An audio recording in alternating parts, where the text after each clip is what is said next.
Lux presents Hollywood. The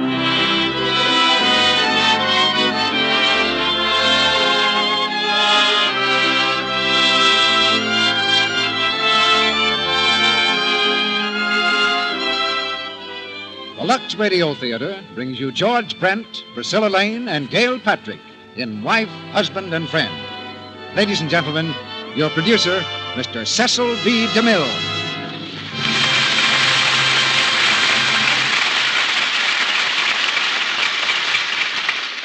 Greetings from Hollywood, ladies and gentlemen. Many a woman has given up a career for marriage, and many a husband has been constantly reminded of it ever since. In such cases, the husband usually becomes a philosopher. And the strange thing is that with every passing year, the more wonderful the career is likely to seem to the lady, and the greater the demands on the husband's philosophy. It's a very far-reaching situation. And that's what gave universal appeal to the 20th Century Fox picture, Wife, Husband, and Friend, a very human comedy that you'll hear tonight with Priscilla Lane as the wife, George Brent as the husband, and Gail Patrick as the friend. We borrowed Miss Lane this week from the cast of the new Warner Brothers picture, $1 Million Baby. In Wife, Husband, and Friend, a wife's career, this time it's singing, pops up quite unexpectedly when her husband thought it safely buried away. The result is a domestic crisis of the first magnitude, and the solution is a monument of ingenuity. But that's for George Brent, Priscilla Lane, and Gail Patrick to reveal at the proper time. I hope you're ready for an evening of gaiety and laughter, because we have the makings of it right here, and all we need is you to enjoy it. Every once in a while, someone who's just joined this audience tells us that they're going to buy a few boxes of Lux Flakes because they consider it their logical ticket to these evenings in the Lux Radio Theatre. We always appreciate that because their friendly intentions are most gracious. And we know they're just about to make a pleasant and valuable discovery. Actually, of course, there's nothing under the sun to keep you from taking your seat in this theater week after week without buying anything. But if you'll just try Lux Flakes, we'll trust your good judgment from then on. Now we'll introduce you to Wife, Husband, and Friend, as the curtain goes up on Act One, starring George Brent as Leonard Borland, Priscilla Lane as Doris, and Gail Patrick as Miss Cecile Carver.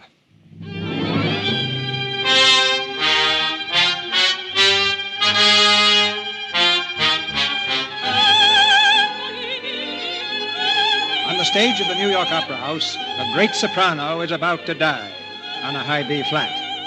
You'll know from this that the opera is almost over. The full-dress audience is breathless, spellbound. In a box near the stage, Doris Borland sits tensely on the edge of her seat. Mrs. Blair, Doris' mother, sits tensely on the edge of her seat. Major Blair, Doris' father, is a little more comfortable. And Leonard Borland, Doris' husband, is sound asleep. Leonard always goes to sleep at the opera.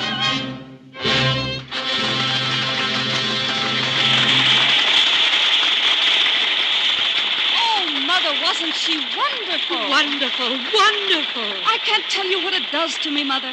Music like that, it's like a bubble bursting inside of me. Myself, I generally faint. It seems to have cast its spell on Leonard, too. He's asleep. Again? Leonard. Leonard, dear, wake up, wake up. What's that? Oh, hello, Doris. The pretty music is over, darling. We can go home now. Over already? Why, it seems we only got here yesterday. How are you, Major? Evening, my boy. Hello, Mother. Huh. Yeah. Doris, I think your mother's angry with me. I must say, I can't understand how anyone can sleep through an opera. Oh, you get used to it after a while. Like I always say, the opera's really no worse than a horrible case of arthritis. Leonard, shall we go? Of course, dear.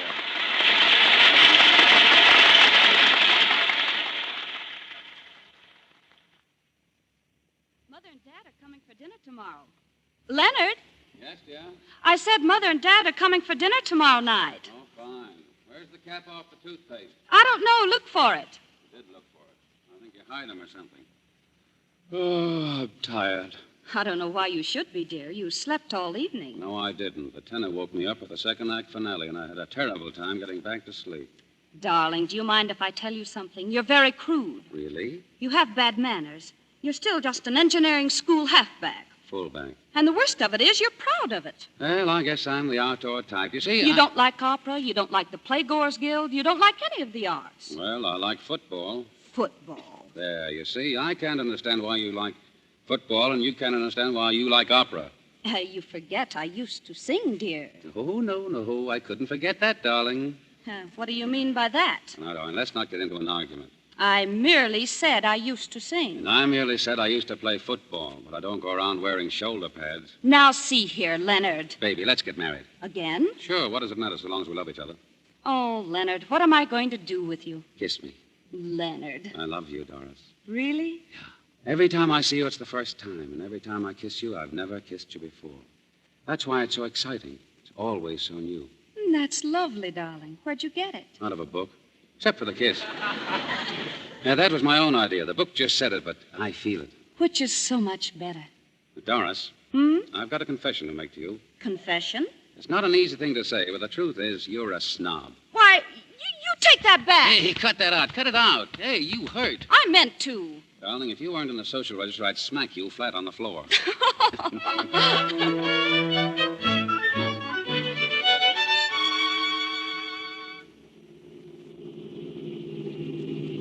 hope dinner's ready. I'm hungry tonight. What's the matter, Major? Leonard, my boy, how did you like the opera last night? I slept like a baby. No, I mean, did you notice anything unusual during the evening? Well, I had a bad dream during the third act. No. I mean anything unusual about Doris. You didn't notice that gleam in her eye as we came out. Ah, there you go again. Leonard, Doris is getting ready to sing again. I can feel it in my bones. She's getting ready for that career again. And there you are, sitting back, blind as a bat. Major, with all due respect, you're crazy. That's all over. Fini. That's the way I used to be about her mother. Blind. I must have aged 30 years listening to my wife sing. And that's the way it's going to be with you, too. Well, I may not know everything, Major, but I flatter myself that I know how to handle Doris in her career. That's what I used to say about her mother. Only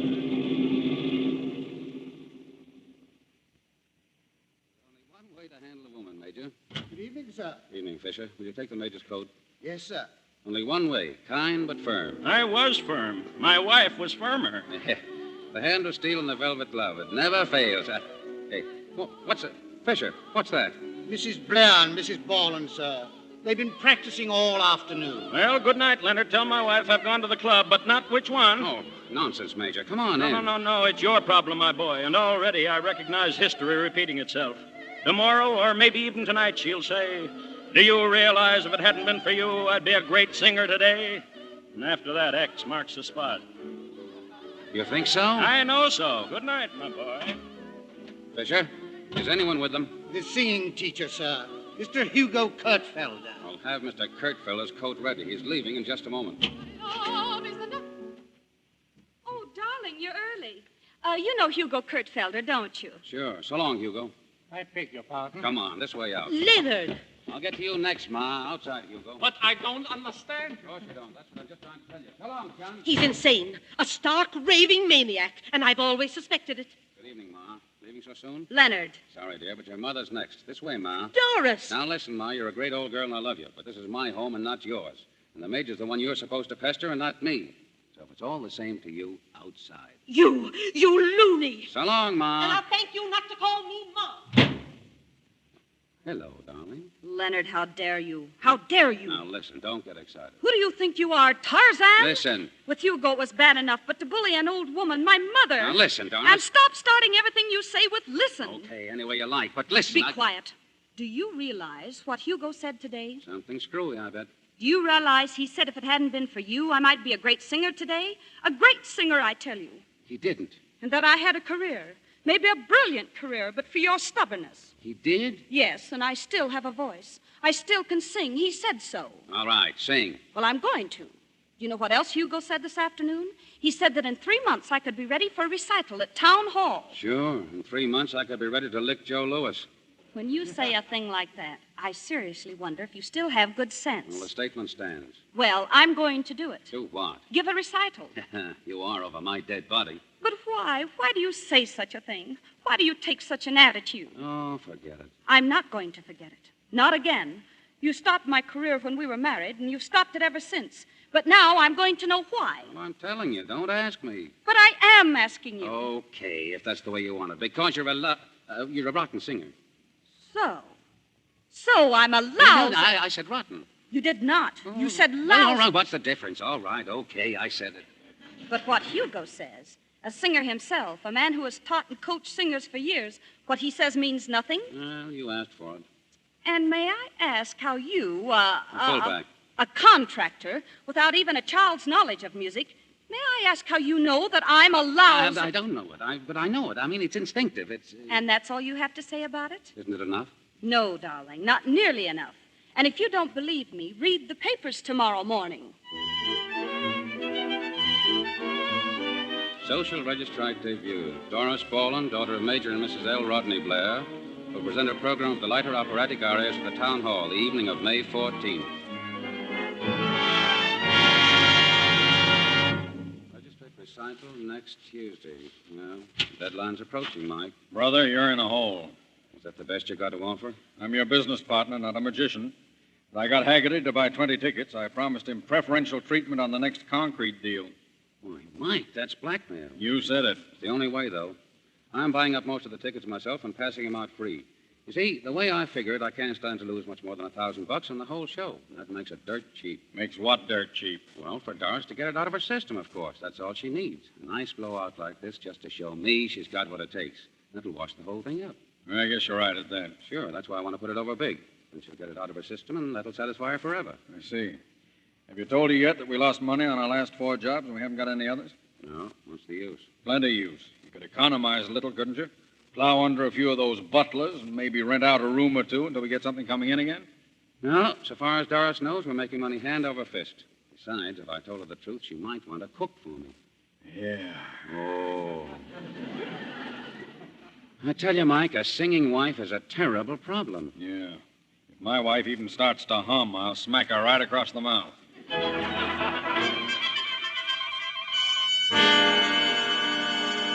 The round tone, full. Watch the breathing, Mrs. Boylan.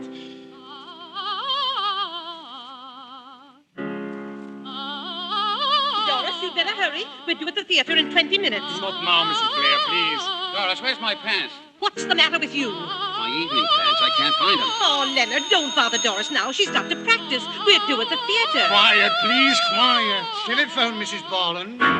Telephones, pants, how can we practice? I'll take it, Fisher. Doris, where's my pants? Hello. Let her alone. Well, listen, Hello, I got what? no pants. But that's all. All right, I'll go without them. Maybe it'll start something new. Vulgar.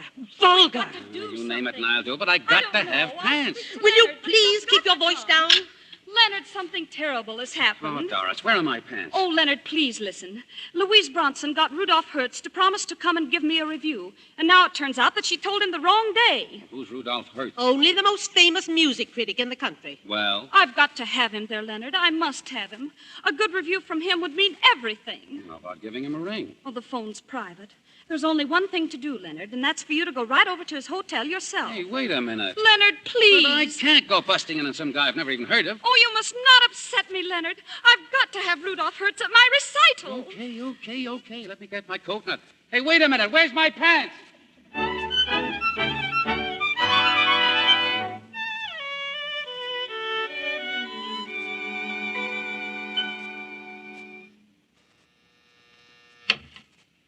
Yes? Oh, excuse me. I'd like to see Mr. Hertz, please. Oh, I'm afraid he's not here. I've been waiting for him myself. Oh? Won't you come in, please? Is there anything I can do? Well, you see, my wife, she's a singer. Well, I mean, she thinks she's a singer. A lot of us do. My name is Cecile Carver. Oh, why, you sang at the opera the other night. Were you there? Yes, I was. Did you like it? I was asleep. Oh, now really? I'm sorry. I didn't mean to be rude. Not at all. I enjoy honesty. Won't you sit down? Oh, I can't. You see, my wife's singing at the town hall tonight, and I was supposed to ask Mr. Hertz to come over and listen to her. I hardly think he'll be back in time, but I'll give him your message if I see him. Oh, thanks a lot. Well, I've got to run along. Wait. What did you want? An opinion of your wife's voice? Well, I don't need any opinion. I see. Well, good evening, Mr. Borland. Leonard Borland. Good night, Miss Carver. Good night. Charming. Hello, desk. Cecile Carver speaking. Will you call the town hall, please? Have them reserve a ticket for tonight's recital in my name. Thank you.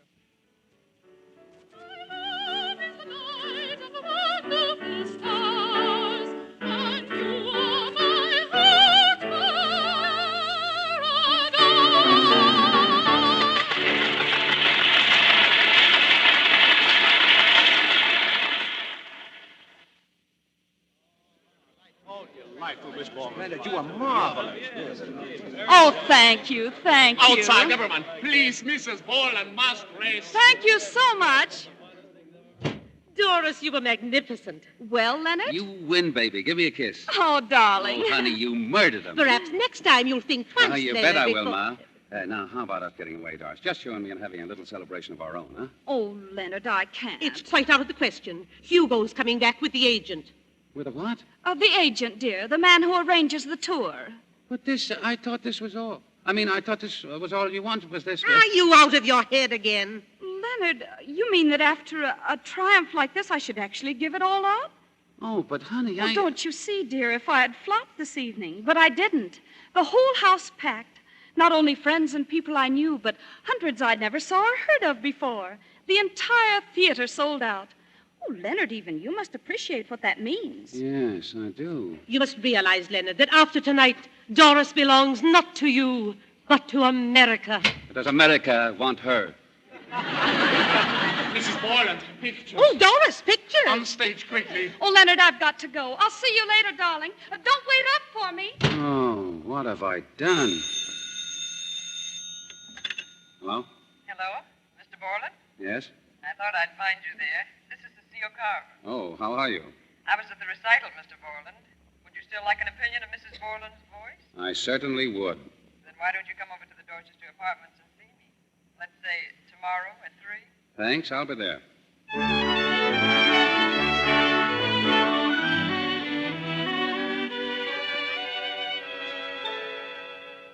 So you think she's good, eh?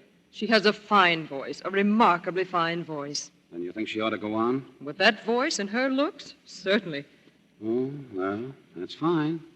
You're such a liar. But so am I. Liar. You don't think it's fine at all, any more than I think she has a good voice. What about the performance last night? It's sucker stuff. Who was there? Friends and people you bullied into buying tickets. It was amateur night with a neighborhood favorite, that's all. I wish she knew that. You want to hear something else? What? You're scared of her. Scared to death. Scared of Doris? Why, that's ridiculous. You don't want to go on, do you? But she's going on, isn't she? Yeah, she's going on all right. And you're not going to try to stop her. Well, I have tried. Have you tried saying no? Well, I couldn't do that. Couldn't say no to a girl like Doris. I like you, Mr. Borland. I like you, too. Thank you. Well, I've got to get ready for a concert myself. I'm singing in a charity performance tonight. You're darn nice, Miss Carver. Cecile will do. Excuse me. Hello? Yes? Oh, you can't? Oh, very well, never mind. Can you imagine that? Anything wrong? Oh, it's so stupid. They want me to sing a certain song this evening, a service song. I don't know the words, and now I can't get them. The fellow's gone out of town. Well, what's the song? Oh, some song they sang in the Navy about the waves breaking over the bow or something. Oh, that song. You know it? Sure. Enough for the words? I think so. Oh, Mr. Borland, heaven must have sent you. Sing, Mr. Borland. Well, this is one for the book. Me singing for you. Let's have it, please. Yeah, you really want me to give out? Right on the button. Yeah, but look, you can't get the real Borland here. I'm strictly a bathroom singer. Where is it? Yonder, sir. Well, okay. This may not be good, but it'll be loud. You ready? Ready. What's that? Just testing. Well, go ahead. Through the ocean blue we plow as the waves break o'er the bow. Oh, gee, I'm sorry. This sort of thing is beginning to run into dough. Why? What happened? I busted a glass. It was on the shelf. You broke it? How? I sang at it. I should have turned my head the other way. You sang at the glass and it broke? Yeah, it always does. You mean it's happened before? When I'm not careful. You're not sore, are you? No. Borland, this is astounding. Well, I don't like it so much myself. Having a voice that breaks up crockery. Give me those glasses on the table. Glasses? Yeah, but... Now come on over to the piano. What for? Sing at the glass again. Go on. I beg your pardon? Try it. Loud. Okay. Up the scale. Come on, give.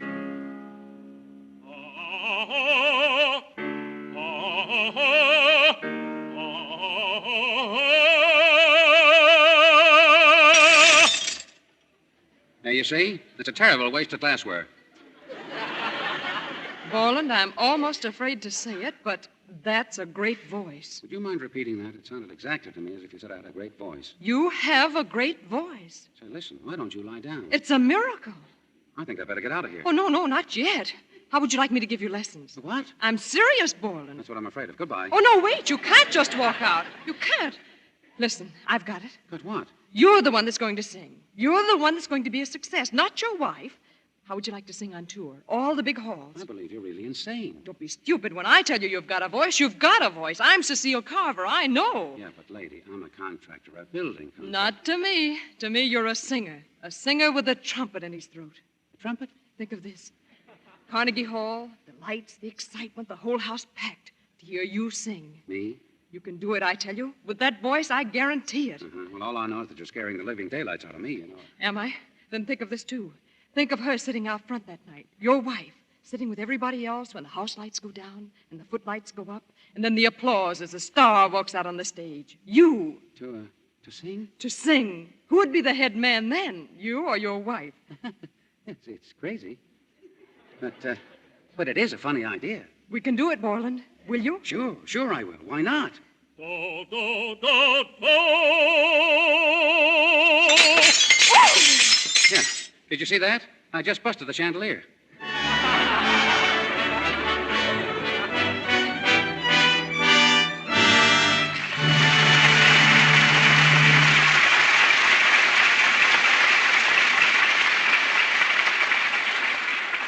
After a brief intermission, Mr. DeMille will bring back George Brent, Priscilla Lane, and Gale Patrick for Act Two of Wife, Husband, and Friend. Now, suppose you're driving along the highway some evening, along about dinner time. I'm getting hungry, Jim. Let's stop in the next place and get something to eat. There's one. You don't want to stop there. That one on the other side there's the one I'd pick. Well, why, Jim? We've never driven out here before. How do you know that one's better? Well, it's simple, honey. There are twice as many cars in front of it. And when twice as many people choose one place, well, you can bet there's a pretty good reason. And that's the way it is with new Quick Lux. Twice as many women choose Lux Flakes for stockings, underthings, pretty dresses, other nice things, too, as choose any other flakes, chips, or beads. And we've got plenty of reasons for doing it, too. Right, Sally. You want to tell us what they are? Well, there are different reasons at different times. For instance? For instance, when you're washing out stockings and undies before you go to bed and, you're sort of sleepy. Well, you don't want to wait for any old slowpoke suds. And then you're glad new Quick Lux is so fast. Any more, for instances? Sure. When you buy a dress or a sweater that you're simply crazy about and you hate to think how you'd feel if it shrank or faded or anything when you washed it, then you're glad Lux Flakes are so gentle. Safe for anything safe in water. And when you see how far a big box of Lux Flakes goes, how many stockings and underthings, dresses, and sweaters you can wash with just one box, then you're pleased as anything to find Lux Flakes are so thrifty. Fast, gentle, and so thrifty. It really isn't any wonder, is it? that New Quick Lux is America's favorite care for stockings, underthings, pretty dresses, and so on, 2 to 1 over any other flakes, chips, or beads. Better buy a big box of Lux Flakes tomorrow. It comes in the same familiar package, doesn't cost you a cent more. And remember, when twice as many people choose one thing as another, there must be plenty of good reasons. Now, our producer, Mr. DeMille. Act Two of Wife, Husband, and Friend, starring George Brent as Leonard, Priscilla Lane as Doris, and Gale Patrick as Cecile Carver.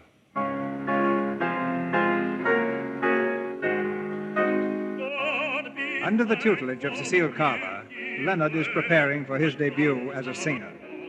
For a month, they've been practicing in secret session, modulating his tremendous voice to keep down the glassware bills.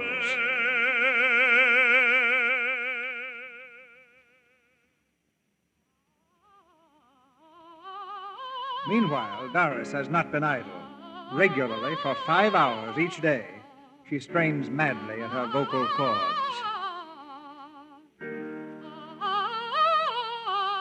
Glorious, Doris. It rings like a bell. Pear-shaped. Pear-shaped. Telephone, Mrs. Borland. Who's calling, Tisha? Mr. Murray of the New York Concert Bureau, madam. Give it to me. Yes, Mr. Murray? Yes. Oh, you can't. I see. Oh, I understand that. Yes, I know. Thank you very much. Well, dear? He said no. No, I cannot understand that. I simply cannot. How about the radio? I understand it's becoming quite respectable. We tried the radio. There was that movie theater offer. Movie theater? Who do they think Doris is? Cab Calloway? Oh, don't be ridiculous. Mother, am I in a spot? Can you just imagine what Mr. Leonard Borland would have to say if he knew about this? That throwback. Can't you just hear him saying, didn't I tell you so? Why, if he ever suspected. I wonder if he already suspects. What do you mean? Well, he's been acting so funny for the past month or so. Very jolly and mysterious, as if he had something up his sleeve. And very patronizing, too. That's what gets me. He's done everything but give me a friendly pat on the shoulder. Oh, it's probably just another woman. What? Your father always acted in that rather silly fashion after leering at some poor girl from the top of a bus.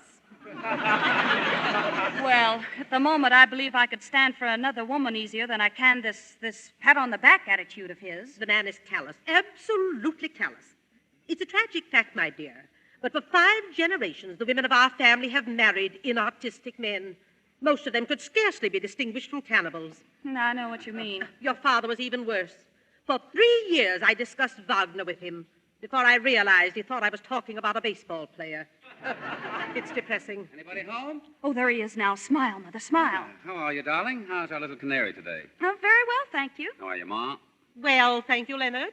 I think I will be going. So long, Hugo. Where's the Major, Mother dear? In the butler's pantry. Well, what's the old gentleman doing? Shooting spitballs? Leonard, please. It was his own idea. I had just started telling Doris about my debut in Washington. Yeah, I get it. I'll run out and see him. Well, baby, everything okay? That's fine. Just keep your chin up, baby. Major, where are you? Did you see that? Didn't I tell you? Mother, that settles it. I've got to do something. I don't care what it is. I've just got to, Mother. I can't admit he was right about this thing. It's gone too far. What are you thinking of, dear? I'm going to take a job. Any kind of a job, as long as it's singing. I'm going to call Mr. Schultz. Doris, he was the movie theater man. Well, what of it? He's the only one who'll take me. Darling, I don't care for this. I'm going home. Oh, goodbye, Mother. Hello, Mr. Schultz, please. A movie theater. After all our wonderful plans. Don't worry, darling. It'll be all right. Hello, Mr. Schultz? This is Mrs. Borland, Mr. Schultz. I've decided to accept your offer. Yes. Oh, well, I'd like to keep it quiet for a while. You see, I'm in rather a strange position.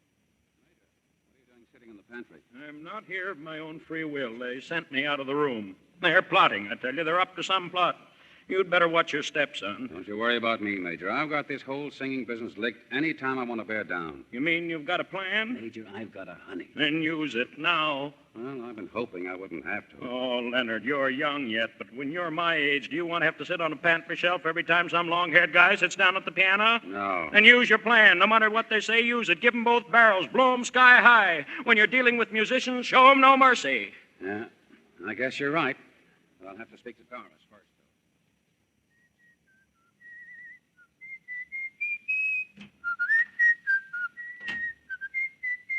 Well, you seem very cheerful, Leonard. Why shouldn't I be? Things been going well at the office? Oh, so.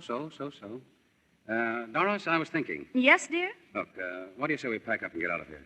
You mean leave New York? Yeah, go to Florida, Bermuda. We've been under a little strain, business and art and all that sort of thing. Maybe if we went away somewhere together, well, after all, there's nothing doing around here right away. Nothing doing? Oh, darling, it is sweet of you, but it's just out of the question. I know you're not interested, but you see, we're all of us just up to our ears in all these agents and managers. Sign here and sign there. It's just driving us literally crazy trying to decide which offer to take. Oh, yeah? Yes, but I finally got something that really looks good. It's not quite settled, but it's by far the best yet. Okay, forget it. Why, even Hugo was impressed when he heard about it. Of course, it wouldn't mean a great deal to you, I said okay, didn't I? Forget it. Why, Leonard.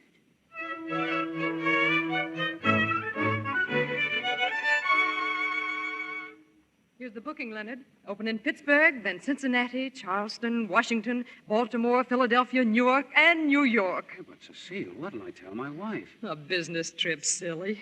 And here's the billing. Miss Cecile Carver in a song recital, assisted by Mr. Logan Bennett. Logan Bennett. If anybody calls me that, I'll sock him.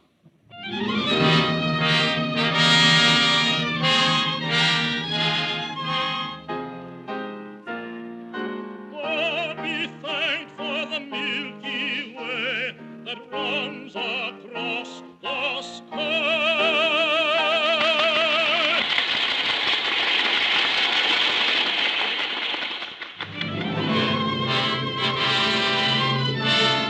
Cincinnati. White turns all the boundless ocean. It is for you. It is for you.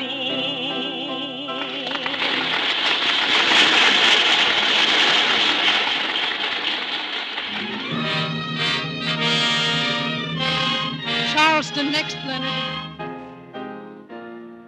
God be thanked for the Milky Way that runs across the sky.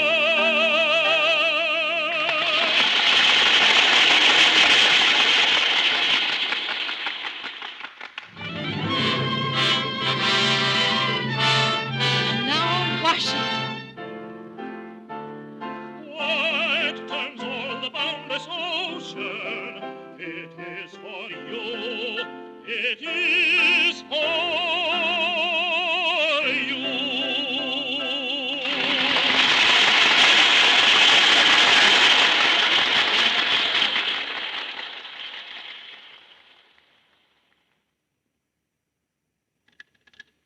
Hello. Hello, operator. I was speaking to New York. Hello? Leonard? Oh, I thought we were cut off, darling. What were we saying? I said you sound a little tired, Leonard. Uh-huh. Yeah, well, yes, I am. You see, Who's that? Your wife? Yes. What? I said yes, dear. Did she call you? No, I called. Leonard, I can't hear you. Listen, dear, I may be away a little longer than I'd planned. I mean, there are certain angles to this deal. I may have to go over to Philadelphia. Maybe it's just as well. I've been rather busy, too, you know. Oh, yeah? Doing what? Well, you'll find out later. You love me? Oh, of course, dear. How much? Plenty, you know. I get it. Well, say it. Oh, you know. I mean, well, I don't have to tell you a thing like that. Come on, tell her. Aren't you alone, dear? Well, there's a couple of fellas here. I'm sorry. Well, good night, dear. Yeah, good night, Doris. Night. Don't take it so hard. All you need's a little practice in lying. Hello? Charge that call to my room, will you? Yes, Mr. Bennett. Said this thing is getting me down. Oh, forget it. Come and sit down by me. Well, if you don't mind, it's sort of late. I ought to be getting along. Oh, but Leonard, I wanted to talk to you about the recital tomorrow. Well, can't we do it in the morning? You're really in love with your wife, aren't you? What's so funny about that? Oh, nothing. But I do wish you wouldn't keep avoiding me all the time. You make me feel wicked, Leonard. Do I? Very wicked. Good night, Toots. Oh, do you have to go? You bet your life I do.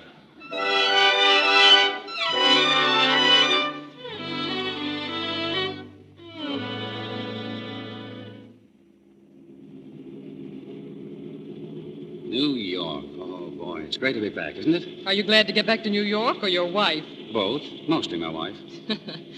Well, please remember that we're playing over in Newark tonight. I want you to be at the theater at 8 sharp. Don't worry. I'll be right on the dot. I just wanted to remind you. I thought perhaps you might get so interested in seeing your wife you'd forget. By the way, just what are you going to tell her? Well, I don't know. I figure it's too complicated to try and explain all at once.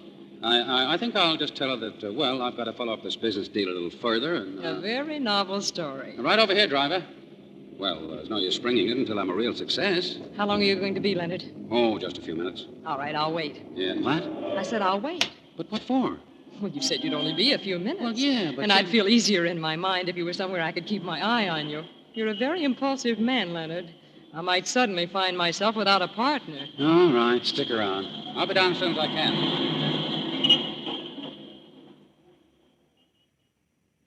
Hello, Fisher. How's everything? Why, Mr. Borland, I'm glad you're back, sir. I left my grips downstairs. I've got to beat it again. But, Mr. Borland, you... Where's Mrs. Borland? Is she in? Yes, sir. She's with the doctor, sir. The doctor? What's happened? Well, you see, sir, Good afternoon, Mr. Borland. Oh, doctor, what's the matter? How is she? Oh, she's quite all right, really. She's resting very nicely. She's dying. She's dying. I know it. She's dying. No, far from it. It's just shock. Yeah, but what happened? Well, it's really so technical. I'd rather you got the explanation from these two gentlemen. Well, Mr. Kurtfelder. Good afternoon. Well, what is it? Ask Jeffy. He knows. Who's Jeffy? Jeffy, that's me. Well, who are you? I'm an artist's personal representative. He's a booking agent. Oh, I see. Go on. Well, I get her a terrific deal, see? A week at the Cathedral Movie Theater at $7.50. So we give her a terrific build-up, see? Social registrite making personal appearance. So we got a terrific house this afternoon. Go on. So they give her the bird. The what? The bird. It was terrific. You mean that they booed my wife singing? It was murder. They don't like that society build-up, I guess. And she ain't even through the first chorus, and boom, they give it to her. I beg her not to do it. I beg him not to ask her. She is not ready, and I know it. At $7.50 a week, anybody is ready. Well, I'm sorry, Mr. Jeffy, but I'm going to smack somebody. Hey, let go. Take let it easy, go. Mr. Baldwin. Stand back. Listen, your wife's been asking for you. Oh, she has? I advise you to go in and see her. Okay, Now. Doc. Okay. I'm sorry, Mr. Jeffy. Oh, Doris. Hello, Leonard. Oh, my poor darling. Go ahead. My chin's out. Take a sock at me. You little dope. Why didn't you tell me? It was going to be a surprise. What a surprise it was.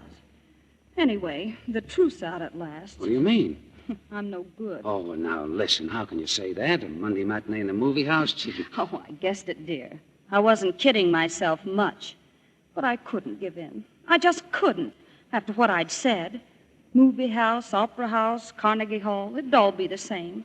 I've just been a headache to everybody. Oh, you're crazy. You got everything. I know, everything but what it takes. Well, for me, you got everything. But you knew, didn't you? You knew I was no good. How would I know? You knew all the time. Oh, I've been rotten to you, Leonard. All because you opposed my so-called career. I didn't oppose it. No, but you didn't believe in it. That's what made me so stubborn. You were willing to let me do whatever I wanted to do, but you wouldn't believe I could sing. Well, I was crazy.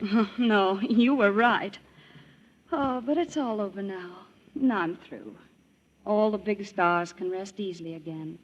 Lily Pons, Gladys Swarthout, Cecile Carver. Yeah, what? Huh? Cecile Carver, she's a singer. Oh, yeah, yes, I know. Don't you want to go to sleep, dear? Oh, no, I could stay like this forever. But I am going to sleep, so I'll feel like going to Mother's party tonight. No, listen, you're not going to feel like going to any party. Got to. It's for me. Mother's invited everybody in the world, whether she knows them or not, to celebrate my triumph. Oh, I can't let them think I'm dying of grief. Well, I'll let you sleep. Oh, no, don't go away. Stay here. Let me sleep in your arms. Oh, darling. Big party and famous people. You know who Mother's even asked? No, dear. Who? Cecile Carver. But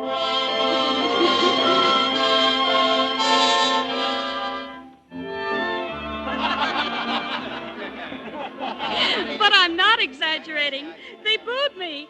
Boo! Like that. Doris, dear, this is Cecile Carver. How do you do?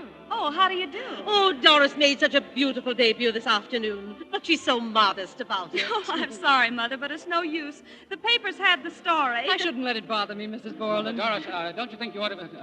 And this is Mr. Borland, Miss Cecile Carver. How do you do, Mr. Borland? Yeah, but how do you do? We've met before, haven't we? Yeah, have we? Oh, I'm disappointed. I was so sure you wouldn't forget. Oh, I'm around. I mean, I get around. There's so many people, you know. Mrs. Borland, was he properly sympathetic about your debut? Why, yes, more than I deserve. He seems very understanding. Come along, my dear. No need wasting time on Leonard. See you later, Mr. Borland. What on earth was she talking about? Well, she must be nuts. Well, I think I'll catch me a quick one. Excuse me, darling.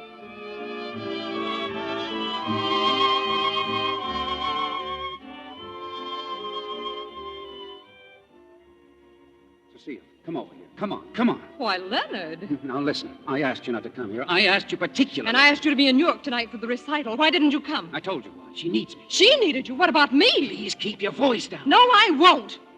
I suppose you told her the whole story. And now you're backing out on me. Is that it? No, I didn't tell her anything. Why not? What was there to be afraid of? Just two singers, weren't we? Together professionally, that's all. She'd have understood, wouldn't she? Well, I'm not so sure. Well, Leonard, surely you don't mean she doesn't trust you. Now, listen, Cecile. There she is. Oh, Miss Carver, I was afraid you'd run away. Leonard, I thought you went for a drink. Well, I did. But you see, I'm not thirsty. Oh, please. We just wanted to know if you wouldn't sing for us, Miss Carver. Why, of course I will. Doris, don't you think we ought to leave? Why, dear? Just as I'm going to sing, Mr. Borland. Don't you care for singing? I'm afraid he doesn't. He couldn't now. No, not Leonard, the village loony, no. Oh, no more if he ever did. I'm not sure I understand what you mean. Oh, I only mean, after what the poor man's just been through, I could understand if he never wanted to hear a singer again. So, you lied to me, Leonard. Lied? I did not. You lied. You told me you told her nothing. I don't quite understand. Wait a minute. I think I do. Now listen, Doris. Pittsburgh, Cincinnati, Washington, Baltimore, Philadelphia. Now listen, I'll tell you... Don't give me that foolish story again about business. I've followed her whole career for years. I know everything she's done. She's been singing in those places, and Mrs. Borland, I'm sure I've never meant a thing to your husband. Miss Carver, I don't believe you. Listen, We saw quite a lot of each other, that's true. We could hardly help that, since we were singing together. You were doing what? Singing. Don't you understand English? Oh, the picture's perfect. Leonard singing. Leonard of all people. No, Doris, please. Then maybe he'll sing now, if that's true. Something he sang with Miss Carver. Why don't you, Leonard? Yeah, why not? Sure, I'll sing to you. I'll sing you bow-legged. Oh! Come over here. Come here. Look at that mirror. That big one on the wall. We'll watch it. Keep your eye on the mirror, Ma, and hold your breath.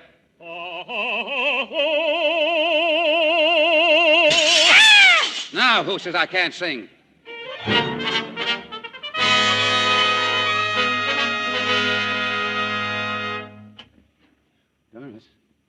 Doris, turn on the light. Are you in bed? Darling, I can't see. Doris, listen. Oh, my head! I'll show you. Hey, you hit me with a lamp. I'll hit you with worse than that. No, Doris, cut it out. Shame me, will you? Make a fool out of me. No, stop. Listen, I'm getting mad. Let go of me. Put on the light. Go away with that woman. Go on, I'll kill you. Will you please listen? No, please don't make me choke you. No, I'll murder you. All right, there. Now, behave. You little cat. This is a pretty welcome, I must say. Get out. Don't worry, I will. Get out and stay out. I never want to see you again as long as you're alive. You won't, sweetheart. This time I'm through. I've taken all I'm going to take. Jumping on me in the dark. And it isn't because I couldn't explain the whole thing either. I just don't want to. You just nothing but... Get out, I tell you. Get out. All right. But put down that lamp.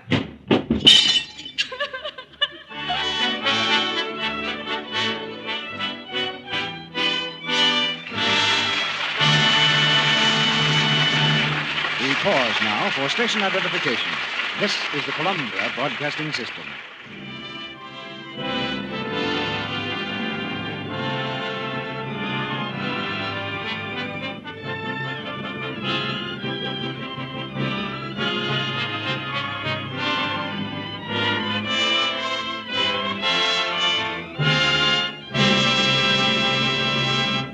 In just a moment, Mr. DeMille will present our stars, George Brent, Priscilla Lane, and Gale Patrick, in Act 3 of Wife, Husband, and Friend. Young Mr. and Mrs. Bill Taylor are stepping out tonight, all dressed up and looking very festive. What's this? Something seems to be wrong. Wait a minute, Bill. Let me fix your tie. It's all twisted. Now, Bill, don't stare at my hands like that. It makes you cross-eyed. Besides, I can't help the way my hands look. It's washing dishes for you every day that makes them all rough and red like that. Ah, but that's where young Mrs. Bill is wrong. It isn't the dishwashing that's making her hands so rough and unattractive. It's that harsh soap she's using in her dishpan. And that's something she can help very easily. She can change to new Quick Lux, because Lux doesn't give hands rough, red dishpan look.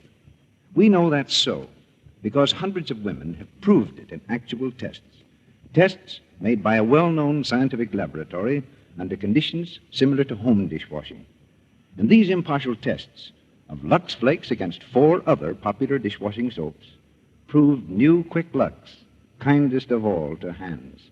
Proved that with new Quick Lux in the dishpan, hands stay soft and smooth and white, the way you want them to be. Now, if young Mrs. Bill would do that one thing, just switch from harsh soap to new Quick Lux for dishes, that little scene you heard a moment ago would probably go like this. Wait a minute, dear. Let me fix your tie. It's all twisted. Now, Bill, how do you expect me to fix it when you hold my hands like that? I don't. I'd much rather hold your hands. They're so pretty and soft, darling. I love them.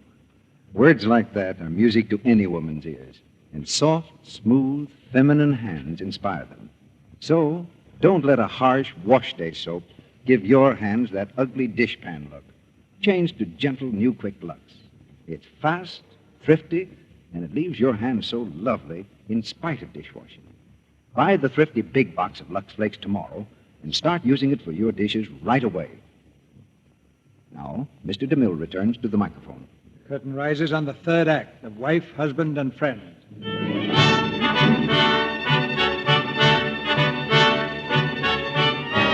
Locked out of his apartment, Leonard has renounced the world for the privacy of a hotel room and several cases of champagne. At the end of a week, Major Blair finds him looking very much the worse for wear. Briefly, Leonard is blurry-eyed. Leonard, my boy, you must pull yourself together. Yeah. You mustn't let yourself go to pieces this way. Look at me. In 30 years of marriage life, life in 30 years of marriage. Have some more champagne, Major. No thanks, no thanks. In 30 years of married life, I never lost a battle. Major, have you seen Doris? No, not since Tuesday. She's gone to Bermuda. Bermuda, huh? Bermuda. What do I care? That's the spirit, my boy. Come in. Oh, here you are. Did you bring that ice? I'm not the bellboy, Mr. Borland. I'm the manager. Oh, hello. It's about this check, Mr. Borland. Yeah? What check? It came back. It's no good. You remember about it, don't you? Of course I remember about it. Who wrote it? But you did, sir. Oh, let me see it. Yeah, it's my handwriting, all right. What about it? Well, it's marked no funds, Mr. Borland. It's what they call rubber. We've got to do something about it. Oh, certainly. How much do I owe you? $186.10. All right, I'll take care of it. And I'll have to ask you not to try to leave the room until it's all set. Okay. I'm sorry, Mr. Borland. So am I. Leonard, my boy, let me take care of it. Thanks, but you know something, Major? I'm broke. That's all? Yeah. No business. Not even a chicken coop to build. What are you going to do? Well, there's only one thing. I've still got my beautiful voice. Oh, such a way to make a living. Yeah. You know what they want me to do? Sing in the opera with Cecile Carver. No. You're going to? You've got to. Oh. Hello? Get me Maine 54636. Who's that? Mr. Rosselli, opera man. Oh, this is a terrible thing you're doing, my boy. Terrible. Yeah, I know. Oh, hello, Rosselli. This is Borland, the singer. Is that offer still good? Don't do it, my boy. Well, I'm all set. When do we open? Huh? Sure, my voice is still okay. I gave a blast on it this morning, and 40 hogs ran out on 22nd Street. Say, how much do I get? 500? Okay, it's a deal. Thank you. Well, Major, can you picture me in the opera? Yes, I can, my boy, but the picture is revolting.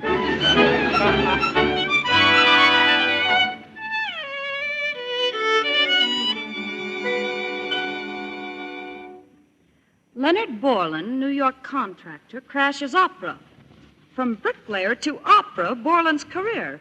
Borland debuts with Carver. Well, that ought to be fun. I can't get over your coming all the way back from Bermuda just for this. I'd come back from China to see Leonard wearing a wig and a sword. But suppose he's good. Don't even suggest it. I'm afraid Mr. Borland will find opera a little different. It's one thing just to stand up and sing. It's another, quite another, to act and sing at the same time. I'm going to be there on opening night in the front row, and I hope his tights rip.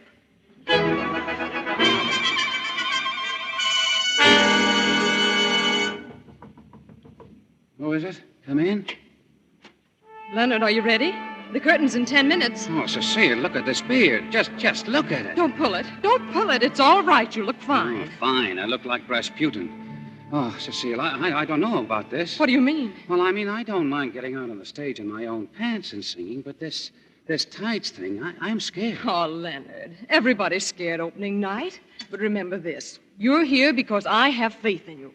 I believe in you. You understand? Yeah, but all this spinach on my face. You're not going to let me down, are you? This is all so important to me, the most important thing in the world. And you're going to remember that, aren't you? Well, I guess so, but I wish I had pants on. Oh, forget about the pants. Is your voice up? Huh? Has your voice come up? No, not my voice. Well, try it. Whoa! It feels like it's stuck somewhere. Try it again. Oh! Oh. What's the matter? I don't know. I think it's the beard. It gets in the way or something. Oh, don't be silly. The beard has nothing to do with it. But Cecile... Now, don't worry. When you step out on the stage, it'll be there. What'll be there? Your voice. Oh. Now, remember, make your entrance quickly, come right to my side, and be careful of that tree. You knocked it down twice yesterday at rehearsal. Well, I'll watch it. Leonard, look at me. You're going to be all right? You are, aren't you? Oh, yeah. If I only had a pair of pants on.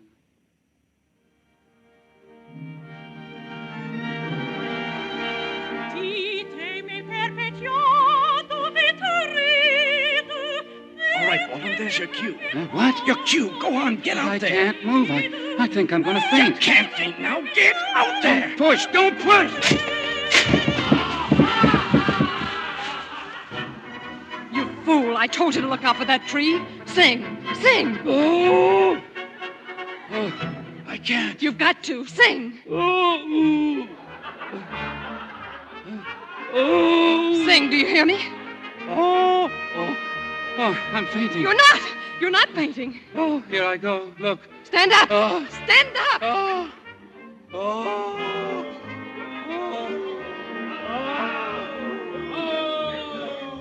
Did I tell you he can't sing a note? Oh, poor Leonard. Sing, darling, sing. He's no good. He's an amateur, making a fool of himself. Shut up. Shut up, you foul little beast. All of you. Shut up. Shut up. Give him a chance. I never saw anything like that. Did you see it?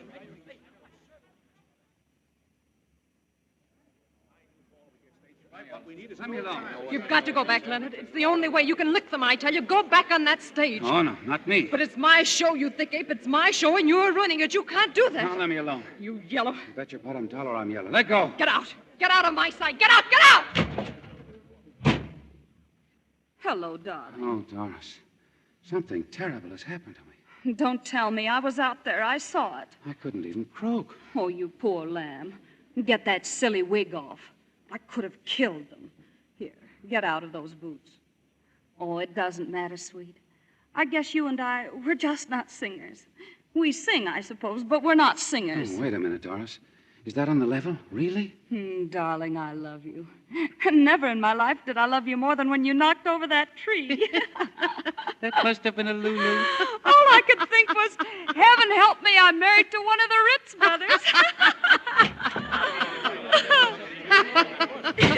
Hey, Leonard. Hello, Mike. Say, listen, fella. Sit down. Sit down. We're celebrating. You mean it was a success? Oh, Mike, weren't you there? Doris, I didn't have the heart. Oh, brother, I busted that opera wide open. No kid. I smeared that opera from here to breakfast. I was the flop of the century. Oh, boy, that's great. I knew my boy could do it. One performance ballin', that's me. Okay, but now listen. In 1 hour from now, there's a train leaving Penn Station for Miami. And if we're on it, we got a job. It's a racetrack, $1 million plant. Can you make it? Can we make it? Miami, here we come. Oh, get those wait tights like on, boy, darling.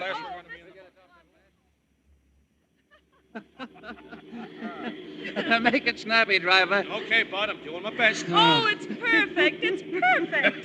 Hey, I had to get my right arm to get a load of you wrestling with that tree. Leonard, you croaked. I couldn't get out a note. I tried so hard, and all that came out was this. It's coming back to me. That window, buddy, will cost you $8.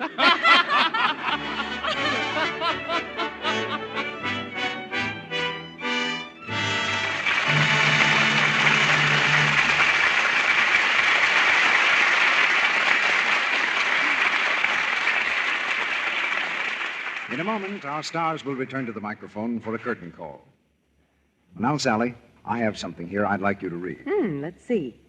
Fashion note for spring. Most petticoats are now made with a band rather than a yoke, and the full ruffles, which extended up the back to give the effect of a bustle, are not often used. Casings in which steels are run, to be removed when laundried, replace these ruffles. Mr. Roig, a fashion note for spring? Well, maybe I forgot to say that it was the spring of 1888. Well, you certainly had me worried for a minute. A petticoat with steels in it, imagine. And that word, laundry. Sounds like hard work. Rub-a-dub in the laundry tub. Well, that's gone the way of petticoats with steels in them. No more cake soap rubbing for us, now that we have... New Quick Lux Flakes. Yes, today's filmy silk, rayon, and nylon fabrics need gentle care. And New Quick Lux is wonderfully gentle. Safe for everything, safe in water alone. There's no rubbing, no harmful alkali into the colors of fabric. And it's so fast, too, Mr. Ruick. We can freshen lingerie in no time with those lovely, rich Lux suds. They just float away soil and perspiration, leave things fresh as a daisy. It takes no time at all to Lux undies every day. So, along with the vanishing bustles on petticoats, the bustle and hustle of old-fashioned wash days has vanished, thanks to New Quick Lux. Here's a thrift tip, too. In water of average hardness, the generous big box of Lux Flakes will do under things daily for at least 2 months. That's a mighty thrifty way to protect daintiness and keep nice things new-looking longer. Now, here's Mr. DeMille with our stars. The curtain has fallen on wife, husband, and friend. But George Brent, Priscilla Lane, and Gail Patrick are coming back to our microphone now. And we say bravo to all three of them. Thank you, Mr. DeMille. It was grand being here again. I second that. In fact, it was a unique experience for me. Well, what do you mean, George? You've been here a lot. Yes, Gail, but CB usually casts me in those plays where there are 2 men and 1 girl. But tonight, well, you'll see how it is. Well, don't let it go to your head, George. This was a comedy. Say, what's this wild story about you going to Honolulu in a sailboat? Nothing wild about it, Priscilla. I hope to get away from work long enough to enter the yacht race from San Pedro to Hawaii. It starts the 4th of July. And when do you expect to get there? I guess that depends on the wind more than it does on George. I certainly envy him. We'll miss his schooner in the harbor. Well, tell us about this boat, George. Well, it's an 86-footer. I call her the South Wind. She carries a crew of 14, and right now the skipper's burning the midnight oil studying navigation. I feel a little doubtful about you out there in the middle of the Pacific Ocean with the book of instructions in one hand and the steering wheel in the other. Steering wheel? I could feel Mr. DeMille shudder from here, Gail. On a schooner, it's the helm. What about giving me a few lessons someday, CB? Name the day, George. We'll go down to the harbor, and I'll give you a little practice race with my schooner, the Seaward. Fine, I'll take you up on that. And what's the show for next week, CB? Next week, George, the Lux Radio Theatre presents an Academy Award winner. The play is Kitty Foyle, and our star is Ginger Rogers. Hollywood itself, by a majority of all the actors, directors, and producers, voted Ginger Rogers' performance in this RKO picture the finest by an actress during the past year. Next Monday night, she'll play Kitty Foyle for the first time on the air. And with Ginger, in this great emotional drama, we'll have both the leading men from the screencast, Dennis Morgan and James Craig. It was really a great picture, Mr. DeMille. And for me, it'll be one of the big events of the radio season. And good night. Good night. Good night. You three make a perfect triangle. And fair winds for the yacht race, George. And now, ladies and gentlemen, we send you our very heartiest greetings to the Campfire Girls of St. Paul, Minnesota, who are indeed good friends of ours. They've just made a survey of 10,000 high school students in St. Paul and discovered that the Lux Radio Theatre is the favorite radio program in the city's high schools. And that's good news at anybody's campfire.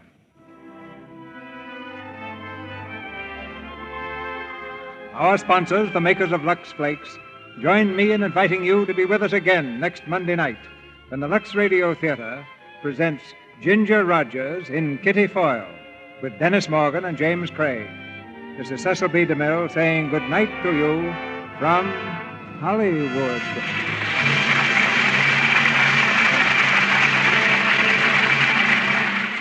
George Brent and Priscilla Lane appeared tonight through the courtesy of Warner Brothers Studio. George Brent is currently seen in the Warner Brothers production, The Great Lie. Gail Patrick has just finished the picture, Love Crazy, at Metro Goldwyn Mayer. Included in tonight's play were Verna Felton as Mrs. Blair, Hans Conried as Hugo, Gail Gordon as Craig, and Abe Reynolds, Thomas Mills, Edward Marr, Stanley Farrar, and Hal K. Dawson. Our music is directed by Louis Silvers, and your announcer has been Melville Ruick.